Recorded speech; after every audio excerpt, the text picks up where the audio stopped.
Assalamualaikum warahmatullahi wabarakatuh. Bismillahirrahmanirrahim.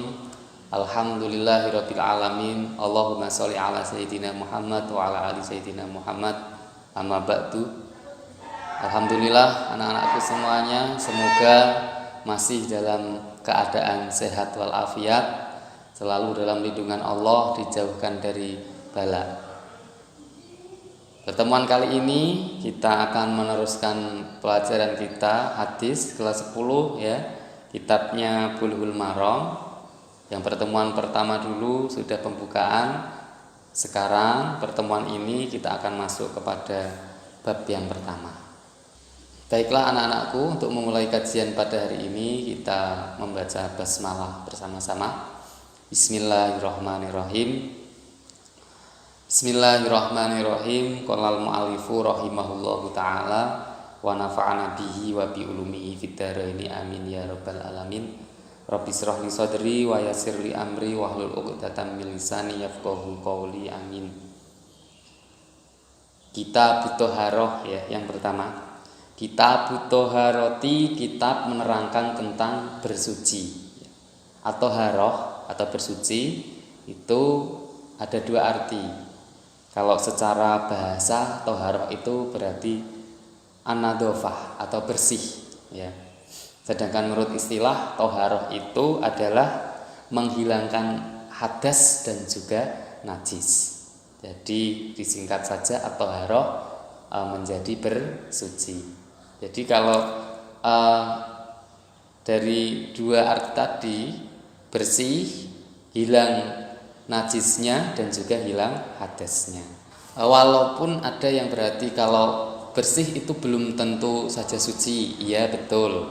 Ataupun yang kotor belum tentu najis, iya betul. Tapi kalau kita sudah membicarakan toharoh, ya, baik itu nanti berupa mandi, berupa wudhu, berarti kita membersihkan anggota yang menjadi anggota toharoh tadi, ya, menjadi bersih dan juga hilang najis dan juga hadasnya itu ya. Jadi kalau kamu mandi gak bersih, ya bisa saja karena enggak mandi kurang bersih, ya bisa saja. Atau kamu wudhu kok tangannya masih ada nempel itu cat atau apa, itu berarti nanti ada perlu diulang lagi. Babul miyahi, bab menerangkan tentang air. Jadi dalam kitab Thaharah ini yang pertama ada bab air ya, bab menerangkan tentang air. An Abi Hurairah radhiyallahu anhu qala, dari sahabat Abi Hurairah radhiyallahu anhu berkata, qala Rasulullah sallallahu alaihi wasallam, Rasulullah sallallahu alaihi wasallam bersabda, fil bahri, tentang laut ya. Bab pertama ini hadisnya ya, Rasulullah pernah bersabda tentang laut. Huwa at-tahuru ma'uhu al-hillu maitatuhu.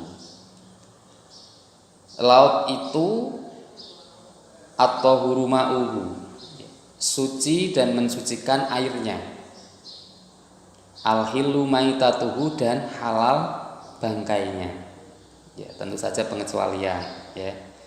Air laut tadi yang pertama, air laut itu suci dan mensucikan airnya. Jadi kalau kamu kena najis, kamu berhadas, bersuci di laut itu boleh ya, karena laut itu suci dan mensucikan. Terus yang kedua, halal bangkainya, terutama bangkai yang hewan-hewan atau binatang-binatang yang hanya bisa hidup di laut, bukan yang dua alam ya. Pak, anjing laut hidupnya di laut, Pak, itu halal nggak ya? Anjingnya saja nggak halal kok, gimana bangkainya kan? Ya itu. Yang ikan, cumi-cumi, udang yang biasa kita makan lah, ya. Aneka jenis seafood itu halal bangkainya. Akhrajahu al-arba'ah, mengeluarkan hadis Imam 4. Imam 4 ini yaitu Imam Abu Dawud, Imam Ibnu Majah, Imam At-Tirmidzi dan juga Imam An-Nasa'i. Terus ditambah lagi Ibnu Abi Syaibah dan juga Ibnu Abi Syaibah. Walafdu, dan lafadznya lahu ya. Walafdu lahu, dan lafadznya wasohahahu Ibnu Majah, dan mensahihkan hadis ini Imam Ibnu Majah wa Tirmidzi dan Imam Tirmidzi, wa rawahu Malik dan meriwayatkannya juga Imam Malik, wa Syafi'i dan Imam Syafi'i, wa Ahmad dan Imam Ahmad. Jadi hadis ini sahih. Ya, banyak imam-imam yang meriwayatkannya sama seperti itu. Keterangannya tadi, ya, air laut itu suci dan mensucikan. Ya, bisa digunakan untuk mandi, untuk wudhu, untuk mencuci baju, bisa. Ya, serta bangkainya itu suci. Jadi ikan-ikan, ya, udang atau apapun suci. Ya. Kepiting Pak gimana? Nah, kepiting itu ada yang menghalalkan, ada juga yang mengharamkan. Ikhtilaf. Karena kepiting itu di darat bisa mati, tapi jangka waktunya lama. Ya, sedangkan kalau ikan, cumi-cumi, udang kan paling berapa jam atau mungkin nggak ada hitungan jam lah sudah mati. Itu jelas halalnya. Ya, yang diharamkan yang hidup di dua alam, bisa di laut, bisa di darat. Ya. Anjing laut itu bisa di laut, bisa di darat, ataupun buaya misalkan bisa di laut juga bisa di darat, itu enggak boleh. Ya, yang sudah jelas saja, yang keseharian kita makan. Itu hadis pertama tentang air. Ya, kita lanjutkan hadis yang kedua. Wa an Abi Sa'idil Khudri radhiyallahu anhu qala, dan dari Abi Sa'id Al-Khudri radhiyallahu an berkata, qala Rasulullah sallallahu alaihi wasallam, Rasulullah sallallahu alaihi wasallam bersabda, innal ma'a, sesungguhnya air, tahurun, suci dan mensucikan, la yunajjisuhu, tidak bisa menjadikannya najis, jai'un, sesuatu. Sesungguhnya air itu hukum asalnya, hukum mutlaknya adalah suci dan mensucikan.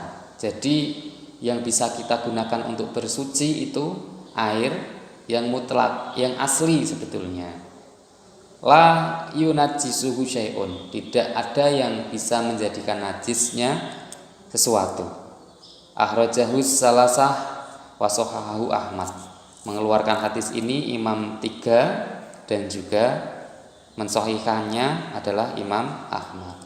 Maksudnya air itu suci Pak gimana, dan mensucikan, dan juga kok nggak bisa menjadikan najis sesuatu itu. Ya, maksudnya ketika kita mempunyai air itu tercampur oleh sesuatu yang tidak merubah warna, tidak merubah rasa, dan juga tidak merubah baunya, maka itu airnya tetap bisa digunakan untuk bersuci, ya, atau air itu tetap dalam keadaan suci dan mensucikan.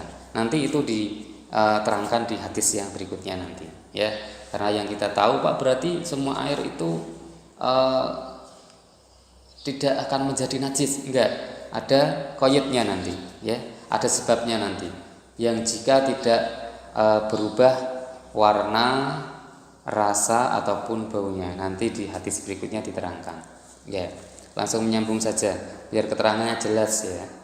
Wan Abi Umamah Al-Bahili radhiyallahu an, dan dari sahabat Abi Umamah Al-Bahili radhiyallahu an, qala berkata, qala Rasulullah sallallahu alaihi wasallam, Rasulullah sallallahu alaihi wasallam bersabda, innal ma'a, sesungguhnya air itu, la yunajjasuhu, tidak menjadikannya najis, syai'un, sesuatu. Ya, sesungguhnya air itu tidak akan bisa menjadi najis karena sesuatu, ya, sama dengan hadis yang atas, illa ma ghalaba, kecuali sesuatu yang merubah, ya, illa ma ghalaba, kecuali sesuatu yang merubah, ala rihihi, ya, baunya, au ta'mihi, atau rasanya, au launihi, atau warnanya. Akhrajahu Ibnu Majah, mengeluarkan hadis Imam Ibnu Majah, wa dha'afahu, dan menganggapnya lemah Abu Hatim. Walil Baihaqi, ya, dan menurut Imam Baihaqi, al-ma'u, air itu tahurun, suci, air itu suci dan mensucikan, ila ing tataghayyara, kecuali jika berubah, rihuhu, baunya, au ta'muhu, atau rasanya, au launuhu, atau warnanya, binajasatin, dengan najis, tahdu sufihi, yang datang kemudian. Ya. Jadi ini nyambung dengan hadis yang atas, ya. Yang atas tadi, air itu suci, tidak ada yang menyebabkannya menjadi najis. Nah, terus ada hadis lagi, ya. Air itu akan tetap menjadi suci dan bisa digunakan untuk bersuci, ya. Kecuali ketika ada sesuatu yang bisa menjadikan air itu berubah dari asalnya, ya, yaitu berubah baunya pertama. Tadinya tidak berbau misalkan, atau segar lah, sekarang kok berbau, ya. Seperti contoh air comberan misalkan, ya, kita mandi dengan air yang biasa saja, tapi ketika sudah jatuh ke comberan, baunya nggak enak, tuh, ya, karena ada sesuatu yang bisa merubahnya. Atau punya sumur, ya, airnya biasa, kemudian kok ada sesuatu yang masuk ke dalamnya menjadikan baunya berubah menjadi tidak enak, ya.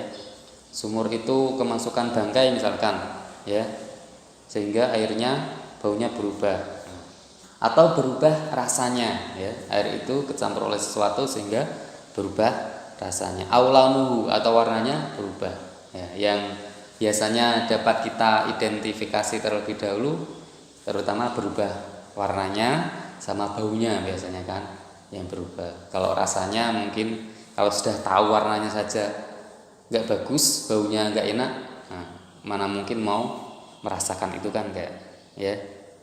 Jadi itu tadi, ya, air itu sebetulnya tidak bisa ada yang menjadikannya najis, atau air mutlak, air asli itu bisa suci dan mensucikan.